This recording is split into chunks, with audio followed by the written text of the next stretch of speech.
Tiempo Internacional. El mundo en 7 días. El programa del Instituto de Relaciones Internacionales. Conducción: Cristian Reyes. Participan Norberto Consani y Juan Alberto Rial. Producción general: Juana Álvarez Eiras.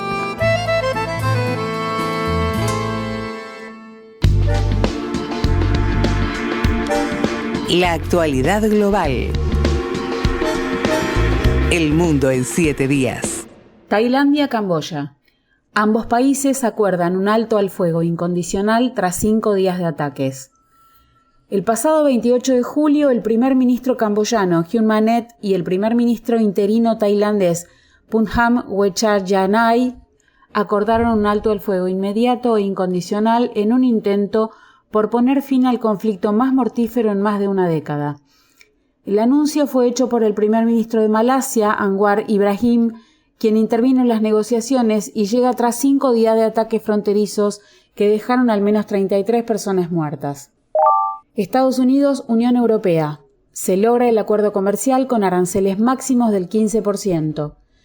El presidente de Estados Unidos, Donald Trump, y la presidenta de la Comisión Europea, Ursula von der Leyen, lograron en Escocia un acuerdo comercial días antes de que Donald Trump impusiera aranceles agresivos contra una larga lista de territorios europeos. El acuerdo logrado impone un gravamen del 15% a la importación de productos europeos hacia Estados Unidos, $750.000 millones en compra de energía y otros $600.000 millones en inversiones suplementarias. El Salvador. Reforma constitucional permitiría reelección indefinida de Nayib Bukele.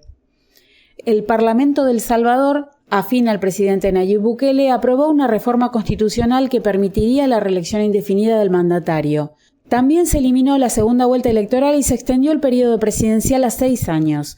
La ratificación recibió solo 3 votos en contra, que son los únicos que posee la oposición. Israel-Gaza. El ejército israelí mata al menos 23 palestinos mientras buscaban ayuda humanitaria. Testigos y autoridades hospitalarias denunciaron fuego israelí contra multitudes hambrientas en torno a los centros de distribución.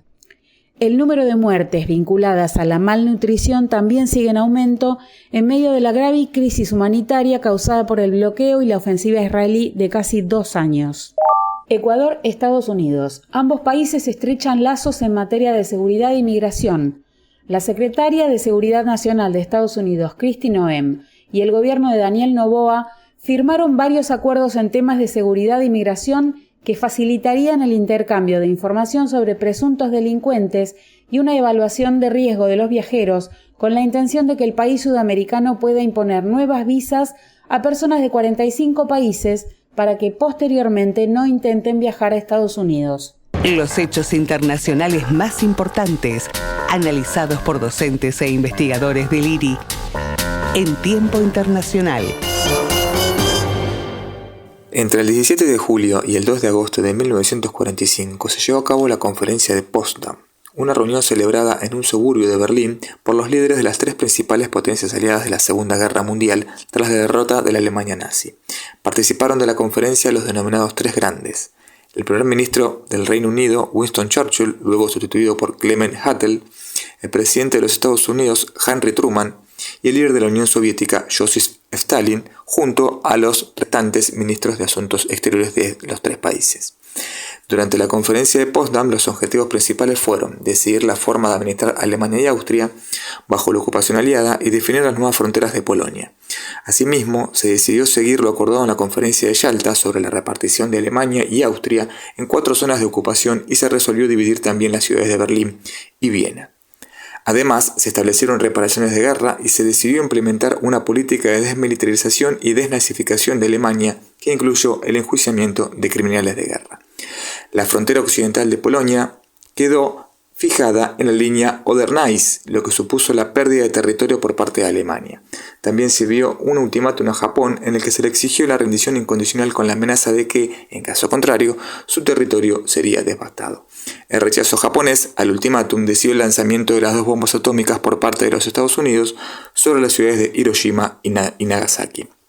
La conferencia de Potsdam marcaría el inicio de un nuevo orden mundial. Tiempo Internacional. el programa del IRI. A las 8:15 de la mañana del 6 de agosto de 1945, la ciudad japonesa de Hiroshima fue devastada por la primera bomba atómica utilizada como arma de guerra. La bomba apodada Little Boy fue lanzada desde el bombardero B-29 Enola Gay de la Fuerza Aérea de los Estados Unidos y explotó a unos 550 metros sobre la ciudad. Al liberar el equivalente a unos 12,5 kilotones de TNT, la bomba redujo a cenizas 13 kilómetros cuadrados del centro de la ciudad y causó la muerte de aproximadamente 120.000 personas en los primeros 4 días posteriores a la explosión. Muchos murieron instantáneamente por la explosión, mientras que otros fallecieron posteriormente por quemaduras y radiación. 3 días después, justo después de las 11 de la mañana del 9 de agosto, una segunda bomba atómica apodada Fat Man explotó sobre la ciudad de Nagasaki. Aunque fue incluso más potente que la Little Boy, la destrucción causada por esta bomba fue menor que la de Hiroshima, debido a las características del terreno. El objetivo original había sido la ciudad de Kokura, pero el B-29 que transportaba la bomba había sido desviado a Nagasaki debido a la densa nubosidad. No obstante, más de 5 kilómetros cuadrados de la ciudad quedaron pulverizados y unas 73.000 personas murieron. Las dos explosiones atómicas surtieron los efectos deseados por los aliados. El 10 de agosto, el gobierno japonés manifestó su disposición de aceptar la derrota, sujeta a ciertas condiciones. El 14 de agosto finalmente aceptó la exigencia de rendición incondicional. El día siguiente se declaró la victoria sobre Japón o Día de la Victoria sobre Japón, aunque no fue hasta el 2 de septiembre que se firmó la rendición definitiva japonesa, poniendo así fin formalmente a la Segunda Guerra Mundial. Tiempo internacional. Desde 1998. Analizando la realidad internacional en Radio Universidad. El licenciado Ezequiel Ramoneda comenta el enfrentamiento armado que tiene en vilo a Tailandia y Camboya. En las últimas semanas se ha podido apreciar un nuevo capítulo de las tensiones entre el Reino de Tailandia y el Reino de Camboya, dos países del sudeste asiático continental, respecto a sus reclamos territoriales en el borde, fundamentalmente en lo que se conoce como el conflicto de Preah Vihear.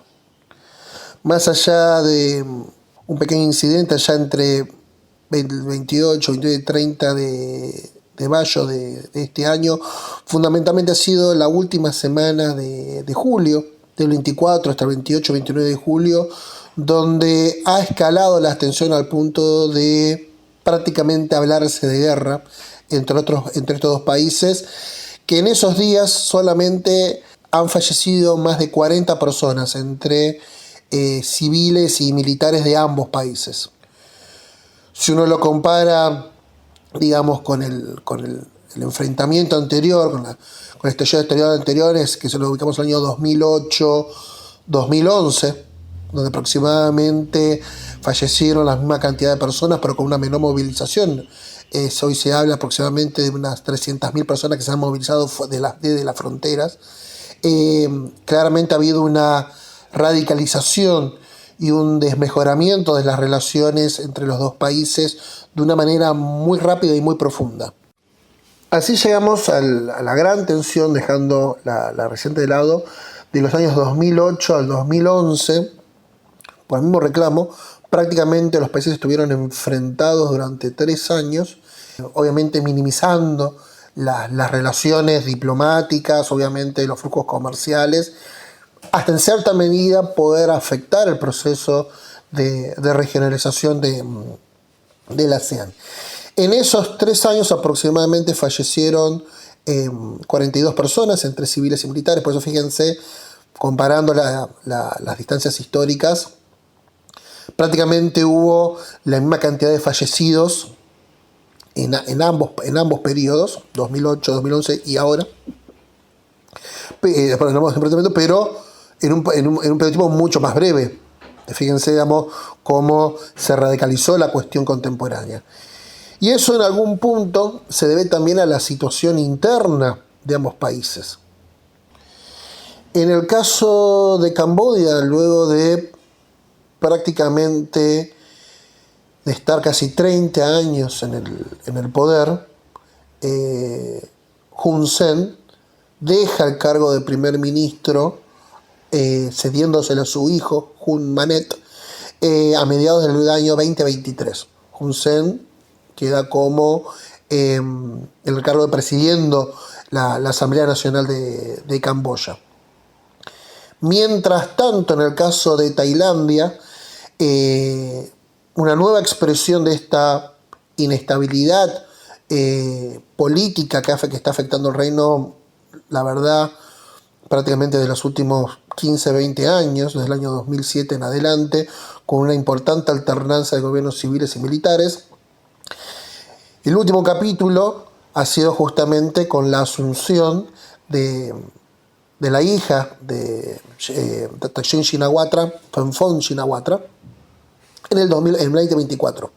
Entonces tenemos dos gobiernos. Uno puede plantear cierta continuidad en la toma de poder, pero no obstante no deja de ser una transición.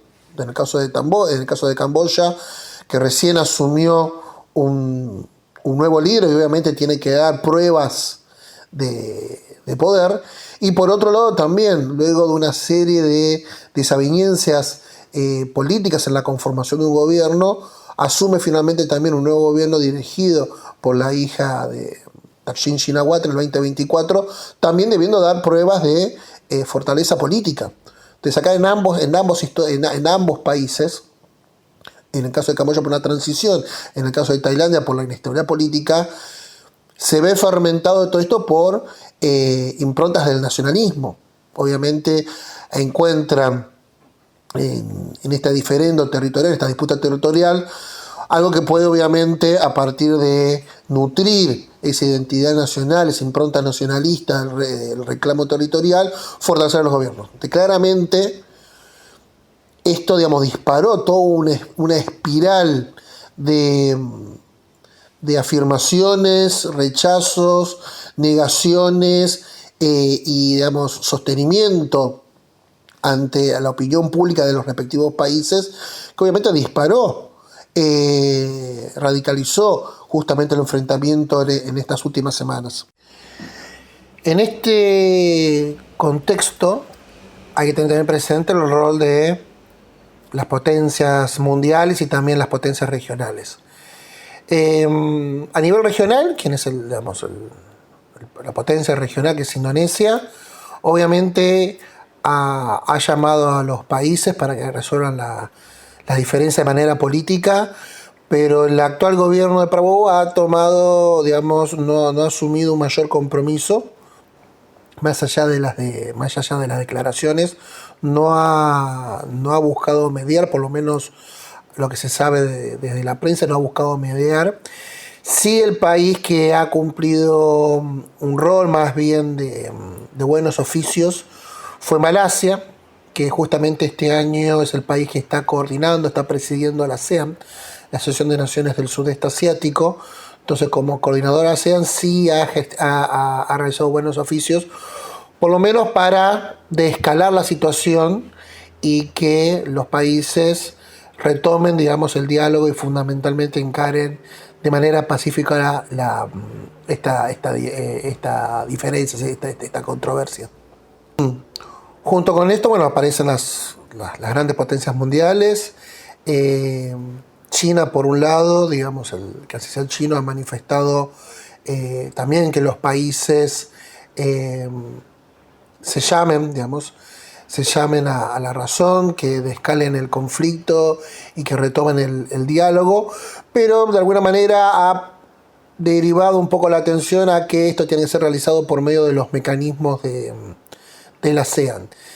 Capaz Estados Unidos sí tomó mayor compromiso encarando directamente a los dos gobiernos. En ese sentido, las declaraciones recientes del presidente estadounidense Donald Trump, llamando a los países efectivamente a que cesen las hostilidades y que retomen el diálogo y la acción pacífica de las controversias, sí capaz es un compromiso mayor, teniendo presente obviamente los lineamientos del presidente estadounidense reciente con Trump, que busca cerrar conflictos, por lo menos intentar cerrarlos o aparentar que los cierra a nivel internacional. En este contexto, de posicionamiento de las grandes potencias mundiales, de obviamente los principales referentes a nivel regional, Indonesia por un lado, Malasia por el otro, por ser presidente de la ASEAN, han llevado, por lo menos al momento, a desescalar el conflicto, por lo menos a que se sostenga una tregua, un cese de hostilidades entre los dos países y que puedan encarar entre ellos por lo menos la solución del conflicto en el corto plazo.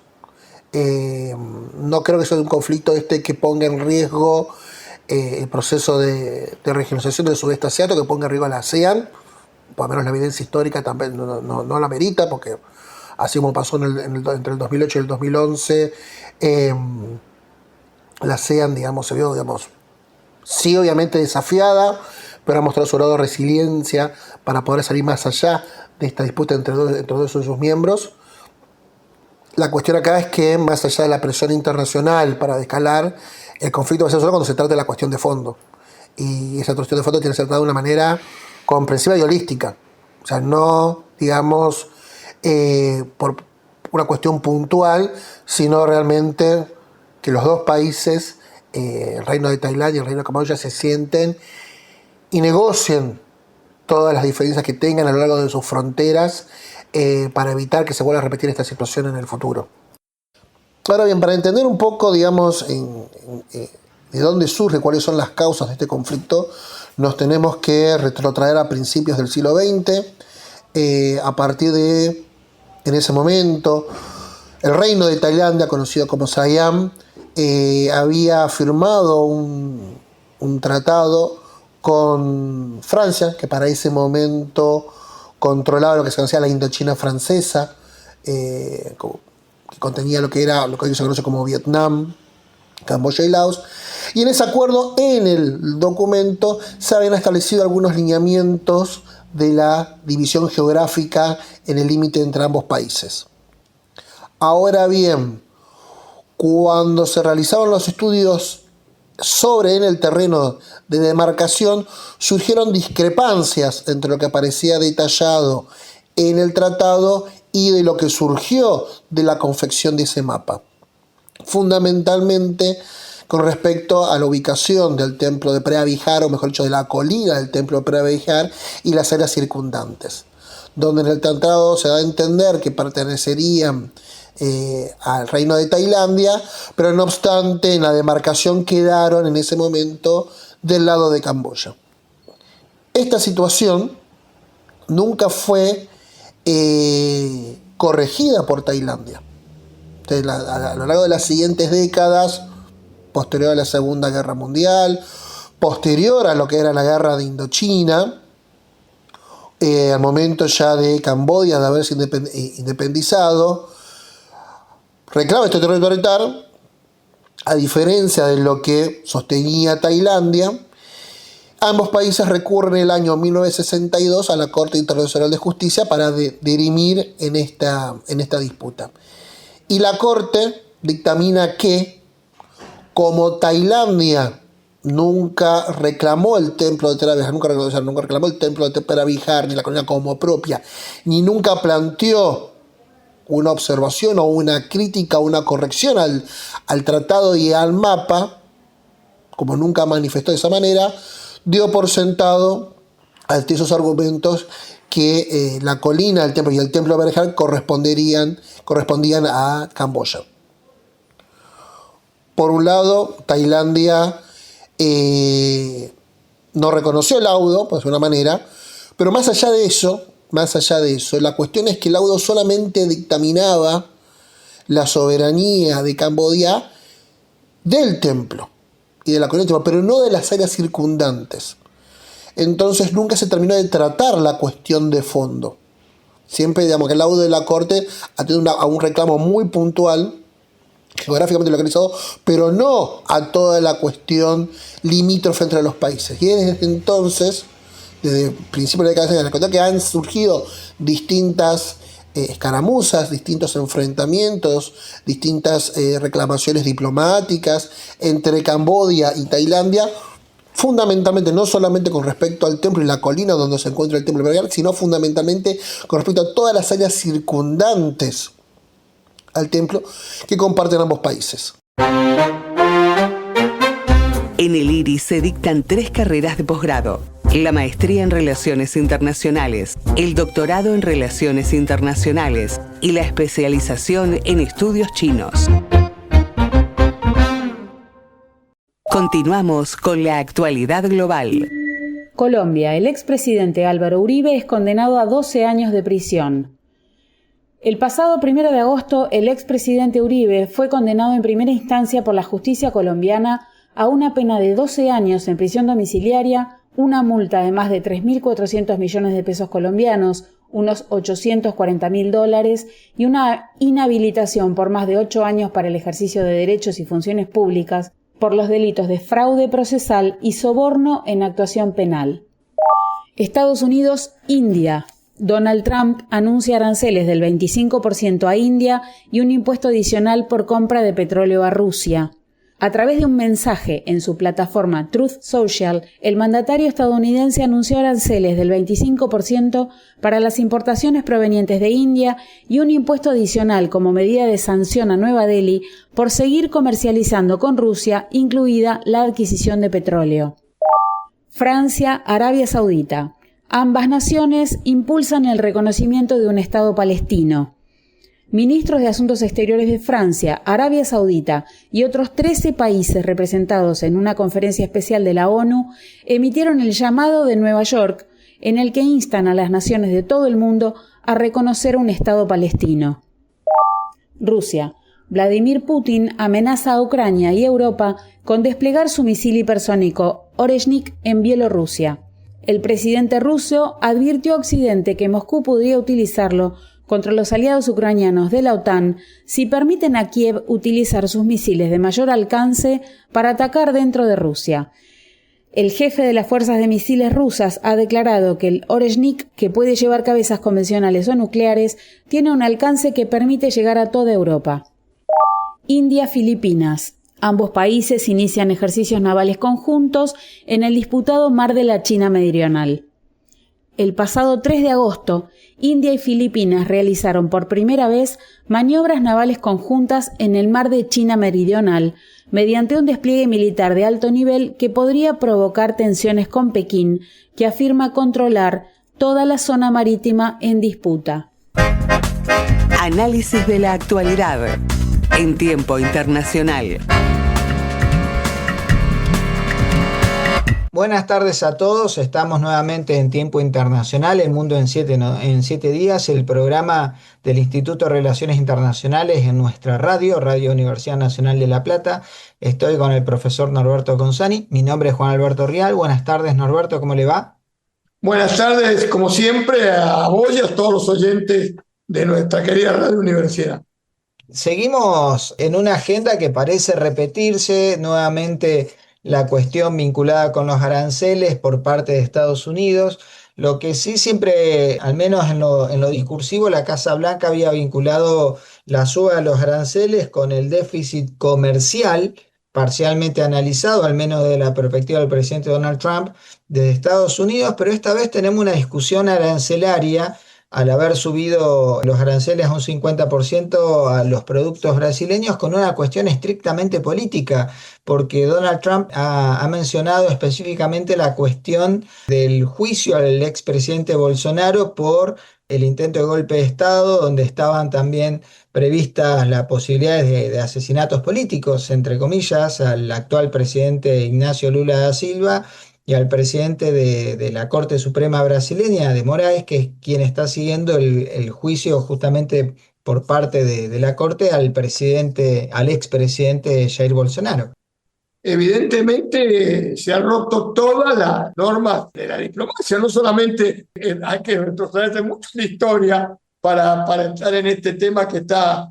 Este señor prácticamente se cree el dueño del mundo, digamos, reaccionó diciendo, bueno, el problema es ya no solamente un problema comercial, sino un problema ya de un encono contra Lula, contra el sistema político, digamos, judicial, en este caso de otro país, nada menos que un país como Brasil. Lo mismo habrá hecho con Canadá, porque Canadá, por lo que hizo Canadá con respecto a la posibilidad que reconozca a Palestina, digamos, en la reunión que se va a hacer ahora que seguramente va a ser comentario de nuestro programa, que se va a producir ahora con la Asamblea General de Naciones Unidas, que se reúne el mes de septiembre.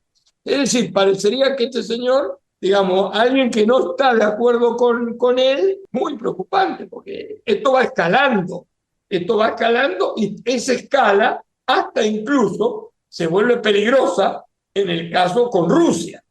Digo peligrosa porque Rusia le muestra los dientes. ¿Qué son los dientes? Le hace el armamento nuclear. Es decir, la respuesta del vicepresidente de Rusia, bueno, la persona encargada, digamos, Medvedev, uno de los dirigentes muy cercanos a Putin, que fue presidente en alguna oportunidad, y la respuesta de Trump. Entonces, esto va en una escala verdaderamente muy preocupante. Por eso yo decía en un programa anterior que no es un problema solo comercial, no es solamente comercial, va más allá de lo comercial. Sí, en el caso específico de Brasil, Brasil está tratando de mantener canales abiertos de diálogos. De hecho, tiene delegaciones ahora mismo en Washington tratando de negociar esto con el Departamento de Estado. Al Departamento de Estado le cuesta enormemente explicar a sus homólogos de los otros países qué es lo que se puede hacer y qué es lo que no se tiene que hacer, porque a la postre, aún después de las negociaciones directas, en muchos casos mantenidas por Donald Trump con algunos líderes de países al cual se le aplican las sanciones, entre comillas, con el levantamiento de los aranceles, él mismo deshace con el codo lo que ha escrito con la mano. En el caso de Brasil específicamente, el presidente brasileño ha tenido que, a través de muchos medios, explicarle al presidente de Estados Unidos que Brasil es una república que tiene tres poderes independientes y que lo que investiga la justicia no es susceptible de ser modificado por justamente el poder ejecutivo, como si no supiera Donald Trump que muchas de las repúblicas de América Latina basan su división de poderes en lo que es el modelo de los Estados Unidos. Se presenta como paradójico. Inclusive Lula da Silva ha hecho mención expresa a la situación de la colaboración por parte de los partidarios de Donald Trump en el intento de golpe de Estado que se diera en Brasil con la posibilidad de asesinatos políticos, y el desconocimiento de las elecciones, del resultado de las elecciones por parte del presidente Bolsonaro, del expresidente Bolsonaro, algo que también hiciera en su momento el presidente Donald Trump cuando perdió las elecciones con Joe Biden. Nunca reconoció la legitimidad de la derrota. Y ahora está utilizando estas herramientas generando una enorme incertidumbre alrededor del mundo que ha hecho caer las bolsas en todos los países, porque inclusive las negociaciones que ha llevado adelante con la Unión Europea, con Japón, con Corea del Sur, en algunos momentos han entrado en un manto de penumbra porque habla de inversiones directas comprometidas supuestamente por Japón, por la Unión Europea y por Corea en Estados Unidos, que se han relativizado porque hay algunos compromisos. Por ejemplo, la Unión Europea se ha comprometido a hacer lo necesario como para que los privados compraran energía a las empresas americanas, reemplazando a los proveedores rusos, que eran sus históricos proveedores de energía, pero no puede obligar a los privados a comprarle energía a los privados que producen en Estados Unidos, porque ni siquiera hay certeza de que estén en capacidad de vender todo aquello que la Unión Europea necesita. Y ahora se ha generado este cortocircuito entre dos socios históricos, porque históricamente Brasil ha sido un socio muy importante de Estados Unidos en materia comercial, y genera este ruido también en todo el mundo, el mundo en la dimensión económica, porque no se sabe en qué va a terminar. Tiempo Internacional. El programa del IRI. Te escuchaba, Juan, quería recordar otro tema más para los oyentes, que cuando el primer número, que ya muestra a dónde está llevando, digamos, la economía norteamericana, que ya aumentó el desempleo. Y este hombre aumentó el desempleo y automáticamente, ¿qué es lo que hizo? Parece que ha hecho alguna maestría, algún curso acelerado en Argentina, Donald Trump, porque lo primero que hizo fue echar al mensajero, echar a la directora, no sé qué cargo tiene, que es la que determina, que creo que es una funcionaria elegida bipartidariamente por los dos partidos, digamos, para decir que marcó un aumento de la desocupación, que va a seguir en aumento. Y bueno, ¿cuál fue la respuesta? Echarla, es decir, tapar digamos, el mensaje, romper el espejo, como se dice. Y bueno, esto demuestra que muy improvisadamente, y vos mencionaste hace unos minutos, el Departamento de Estado, es decir, evidentemente debe ser los funcionarios del Departamento de Estado la debe estar pasando muy mal, la debe estar pasando muy mal porque evidentemente no hay respeto mínimo como en su momento, como le pasa a la diplomacia argentina, digamos, en este momento, como le pasaba en su momento cuando estaba Bolsonaro, ya que hablamos de Bolsonaro, en Brasil, a todo ese servicio. Hasta que Itamaraty es un servicio exterior brasileño muy prestigioso, muy fuerte, que de alguna manera pudo compensar o balancear la barbaridad que hacía Bolsonaro. Pero son años de lo que fue lo que es Itamaraty. Así que acá estamos en una situación, como te decía hace unos minutos, muy complicada, y esto verdaderamente ya hay muchas voces que están hablando internamente en los Estados Unidos, que verdad, lo están dando a un camino que puede terminar afectando gravemente los intereses de los propios Estados Unidos.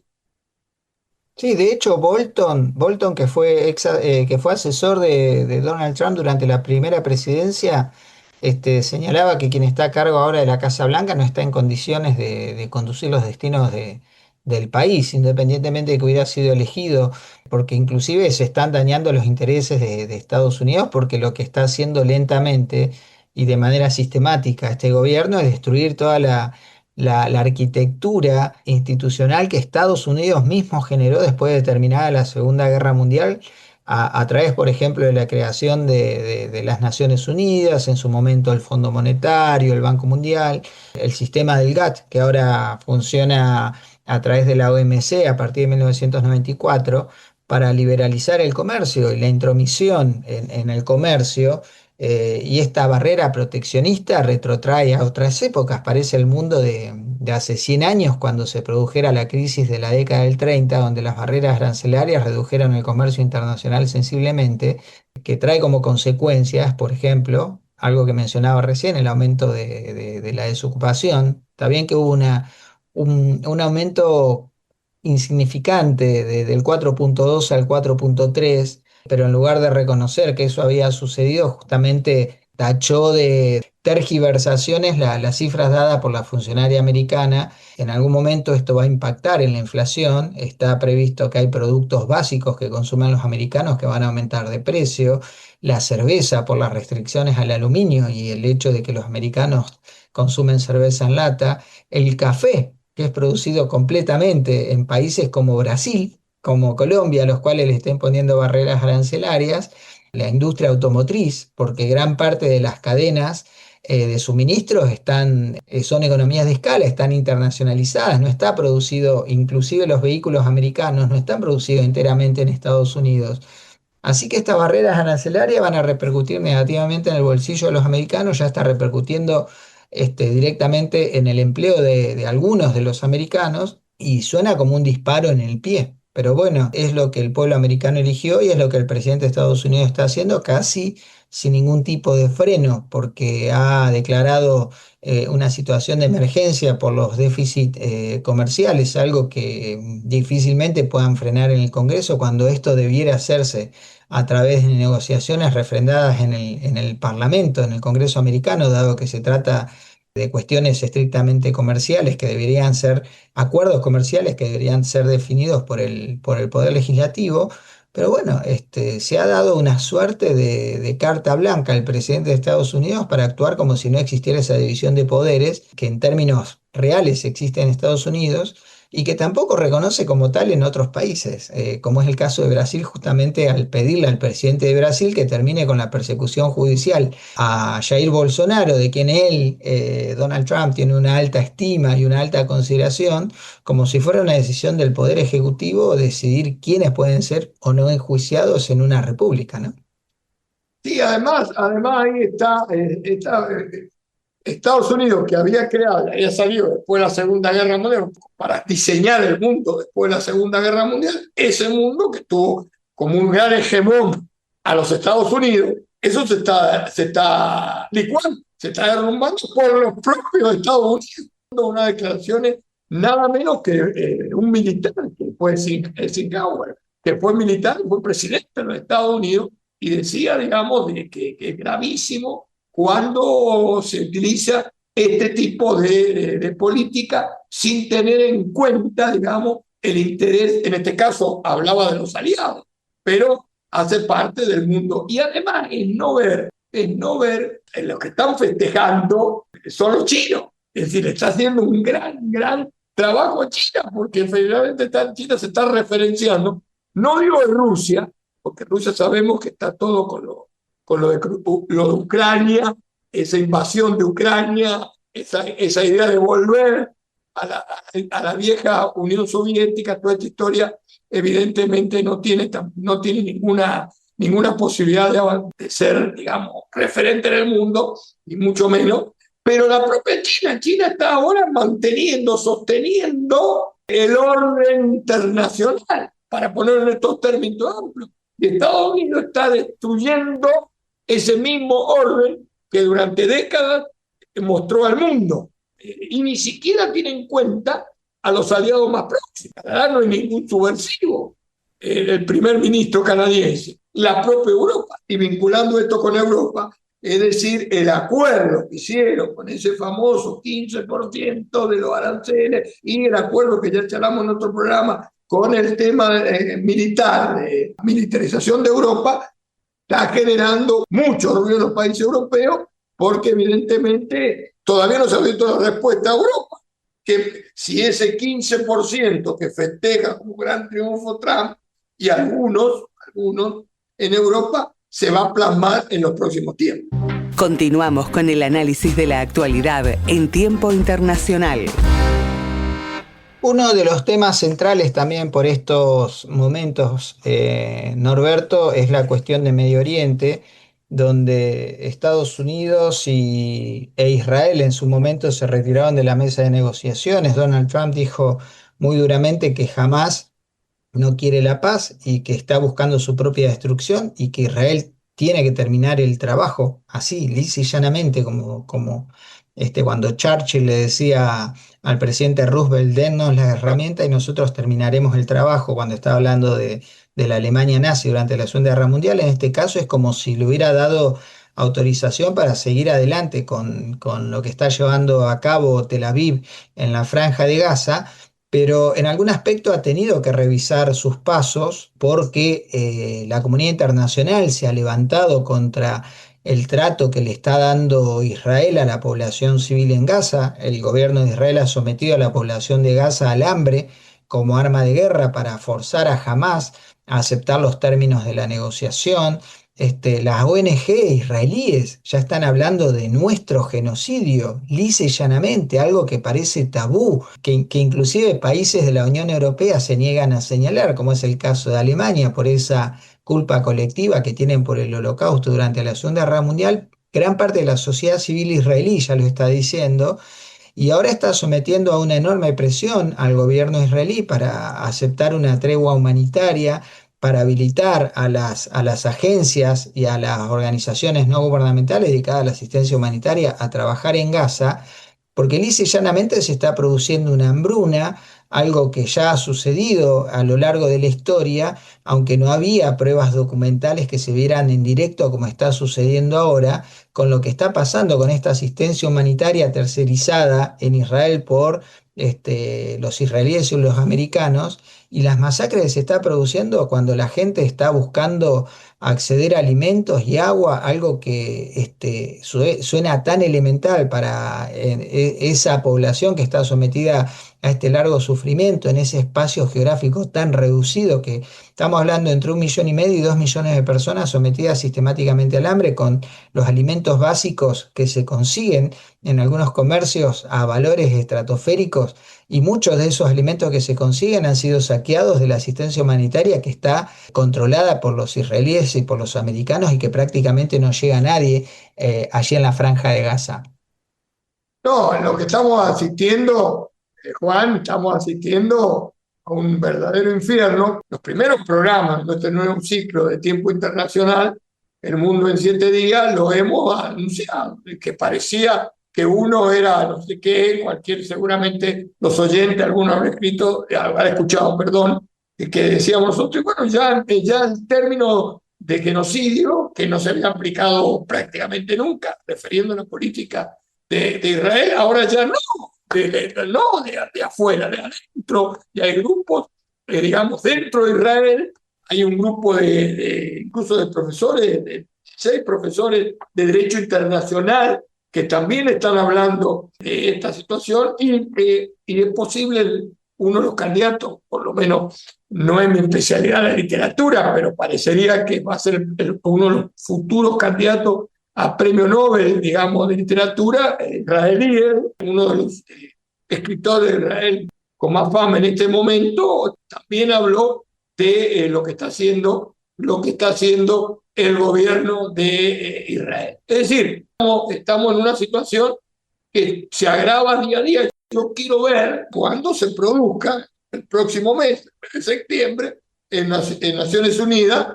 Usted mencionaba la otra cuestión que está también generando muchísimo ruido, que es la del reconocimiento de Palestina, algo que muchos países occidentales están barajando hacer durante la Asamblea General de las Naciones Unidas, que va a tener lugar el mes que viene en la ciudad de Nueva York.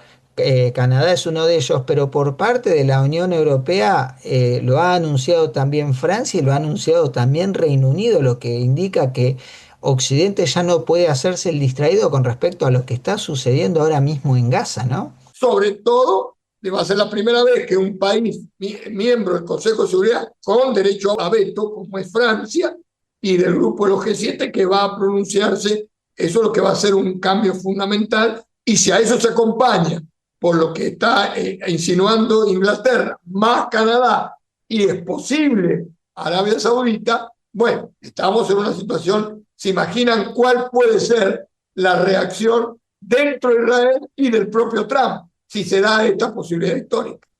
Estamos hablando de los 4 que mencionó, 2 son miembros permanentes del Consejo de Seguridad, Reino Unido y Francia, como señalaba, y 3 son del G7, porque tanto Canadá como Reino Unido como Francia también son del G7.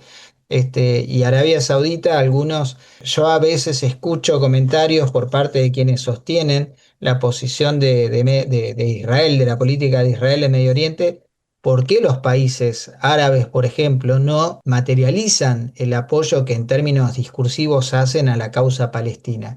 Lo cual es como decir que si alguien no se queja es porque lo que está sucediendo, que está mal, no estuviera sucediendo. Está sucediendo ante la vista de toda la humanidad. De hecho, la Corte Penal Internacional ha tomado cartas en el asunto. La cuestión es que es muy difícil para la comunidad internacional ponerle un freno a esto cuando Estados Unidos está apoyando justamente esta atrocidad. Ahora mismo el enviado de Estados Unidos para Medio Oriente había visitado justamente los puntos de reparto de alimentos ante la información de que había habido muertes de niños en esos puntos por las armas son personas contratadas por Israel para garantizar la seguridad del reparto.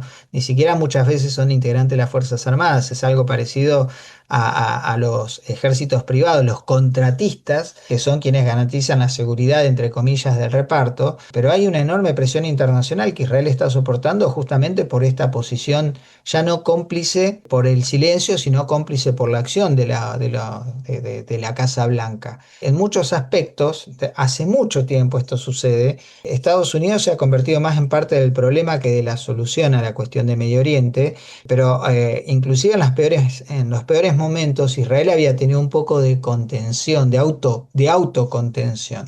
lo cual ha perdido hace tiempo y está claro que está buscando el cumplimiento de los objetivos de tabula rasa en Gaza y la posibilidad de anexar a Gaza, que es lo que quieren los halcones del gobierno israelí y que parece que nadie puede ponerle el cascabel al gato, al menos desde mi punto de vista, ¿no? A nivel de lo que está pasando en el territorio, verdaderamente rompe toda, no hay palabras. Y además un tema, todo un poco para ir terminando esta parte del programa, ¿cómo puede ser, digamos, generalmente el gobierno de Israel o algunos de Trump, todo el mundo referente a Hamas? Y bueno, la pregunta es decir, por supuesto, todos hemos sido desde el primer momento que hemos criticado y estamos en contra, digamos, de la acción de Hamas. Eso no queda ninguna duda. Pero ¿cuánto representa Hamas en el pueblo palestino? Esta es la pregunta. O sea, todos son terroristas, hay 1 millón de terroristas, hay miles de terroristas. El tema es ese.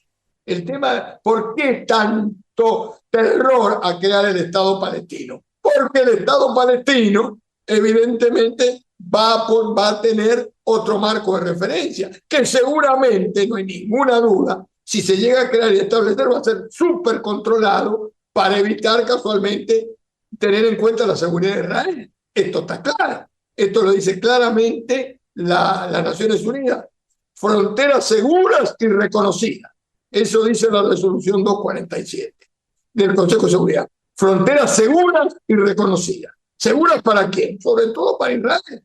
Entonces, evidentemente, inexorablemente la marcha en la historia nos va a llevar a esto o a una catástrofe. Claro, muy bien señalado, porque el reconocimiento del Estado de Israel no implica que ni Francia, ni Reino Unido, ni Canadá, ni España, ni todos aquellos que reconocen potencialmente la posibilidad de la estatalidad palestina o ya un reconocimiento llano como hizo España, entienden que sea jamás quien tiene que gobernar, ¿no?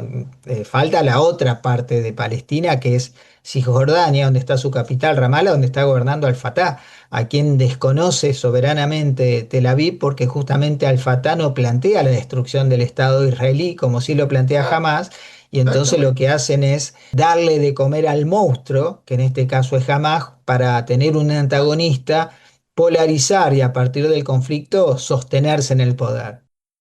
Por ahí, para ir cerrando, profesor Consani, me gustaría que charláramos con respecto al endurecimiento de la política de Donald Trump frente a Moscú, a quien le ha planteado la necesidad de terminar definitivamente con el conflicto en Ucrania, llevar a cabo negociaciones de paz, y en un momento había fijado un lapso de 50 o 60 días para ello, y ha acelerado ese proceso. Usted hoy hacía referencia a esta cuestión.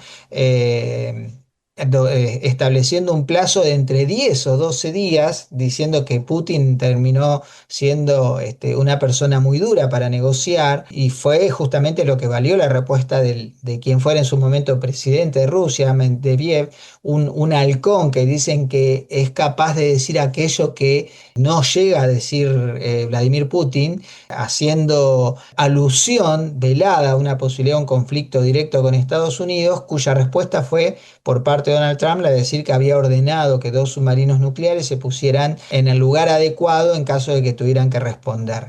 Ahora ya no solamente Vladimir Putin amenaza con el uso de los artefactos nucleares en Ucrania, sino que Rusia en algún aspecto amenaza a Estados Unidos, y Estados Unidos responde también a esa amenaza haciendo valer la carta nuclear, justamente en estas fechas, cuando están a punto de cumplirse 80 años de la caída del primer artefacto nuclear en Hiroshima por parte de Estados Unidos, el ataque nuclear a Japón por parte de Estados Unidos para poner fin a la Segunda Guerra Mundial. Antes de asumir dije, yo en una semana, dijo Trump, resuelvo la guerra en Ucrania. En una semana. Ya van varios meses y en vez de resolver, está agudizando el tema. Como bien lo mencionábamos recién, ya no es Ucrania, ya está acercando el enfrentamiento directo o con la OTAN o directamente Estados Unidos. Así que ahí estamos en un franco proceso de deterioro, no de solución. Bien, veremos cuál es la perspectiva dentro de una semana. La historia está transcurriendo ante nuestros ojos. Somos testigos de momentos históricos, pero de manera muy veloz, con una deriva difícil de prever, muchísimos conflictos abiertos con todas las dimensiones involucradas. En este caso, la carta nuclear que muestra a Donald Trump tiene también que ver con la posibilidad de imposición de aranceles. Otra vez, el entendimiento de que los aranceles son herramientas que pueden terminar con cualquier discusión, aunque en este caso yo entiendo que los aranceles como sanciones a Rusia para tratar de, en algún aspecto, disuadir la deriva revisionista de Moscú, tiene algún sentido, aunque en esa misma volteada cayó India, por ejemplo, que es socio de Estados Unidos porque supuestamente compra petróleo ruso. Así que el mundo es cada vez más chico, el mundo gira cada vez más rápido y nosotros tenemos que hacer lo posible para poder explicárselo a nuestra audiencia con las herramientas que tenemos, invitándolos también, como hacemos en todos los programas, a contactarse con nosotros a tiempointernacional@iri.edu.ar o visitar nuestro sitio de internet www.iri.edu.ar. Cerramos entonces con estas palabras, profesor Consani, el programa del día de hoy. Esperamos encontrarnos con nuestra audiencia en 7 días, en una semana, y agradecemos mucho que nos acompañara durante estos minutos aquí en Tiempo Internacional, El Mundo en 7 días, el programa del Instituto de Relaciones Internacionales en nuestra radio, Radio Universidad Nacional de La Plata. Hasta la semana que viene. Tiempo Internacional. El Mundo en 7 días. El programa del Instituto de Relaciones Internacionales.